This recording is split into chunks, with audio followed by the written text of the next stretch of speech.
President Recep Tayyip Erdogan appointed his son-in-law as Turkey's finance minister on Monday, hours after he was sworn in with sweeping new executive powers, promising a strong government and a strong Turkey. The lira, which has lost nearly a fifth of its value against the dollar this year, dropped nearly 3% at 4.74 to the US currency after the cabinet announcement. Erdogan named his son-in-law Berat Albayrak as Treasury and Finance Minister in an updated cabinet that excluded former Deputy Prime Minister Mehmet Şimşek, seen as the main market-friendly minister in the previous government. The lira has been battered by concern about Erdogan's drive for lower interest rates and by comments in May that he planned to take greater control of the economy after the election, which he won on June 24. Assuming the new executive presidency he has long fought to establish, Erdogan earlier took the oath of office in parliament before addressing international leaders gathered at the presidential palace in Ankara. "We, as Turkey and as the Turkish people, are making a new start here today," he told the dignitaries and thousands of guests. "We are leaving behind the system that has in the past cost our country a heavy price in political and economic chaos."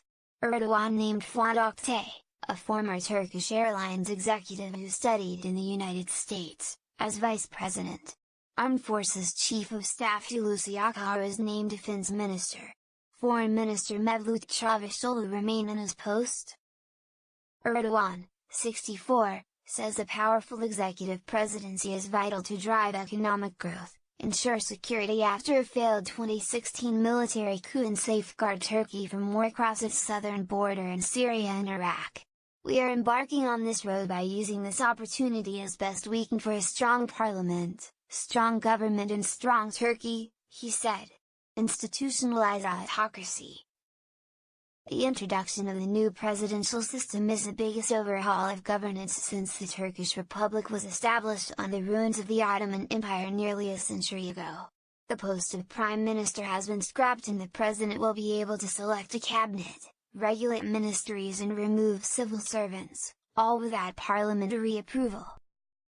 Erdogan's supporters see the changes as just reward for a leader who has put Islamic values at the core of public life, championed the pious working classes and overseen years of strong economic growth.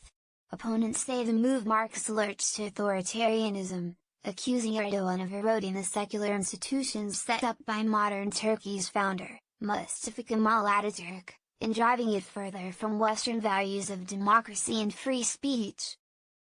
Mark Barini, a former EU ambassador to Turkey and visiting scholar at Carnegie Europe, said Erdogan's new powers effectively make him a super executive president. Most powers will be concentrated in his hands, there will no longer be a prime minister, and almost none of the checks and balances of liberal democracies will be present. In other words, Turkey will be an institutionalized autocracy. The Western leaders. State news agency Anadolu said Erdogan's inauguration celebration was attended by Venezuelan President Nicolas Maduro, Russian Prime Minister Dmitry Medvedev and Sudanese President Omar Hassan al-Bashir, wanted for war crimes by the International Criminal Court. No major Western leader featured on a list of 50 presidents, prime ministers and other high-ranking guests. Turkey is a member of the Western Military Alliance, NATO. But it has been at odds with the United States over military strategy in Syria and with the European Union over Ankara's purchase of state institutions, armed forces, police and media following the failed coup. There are 16 ministers in Erdogan's streamlined new cabinet, which Erdogan has said will be more efficient and act faster.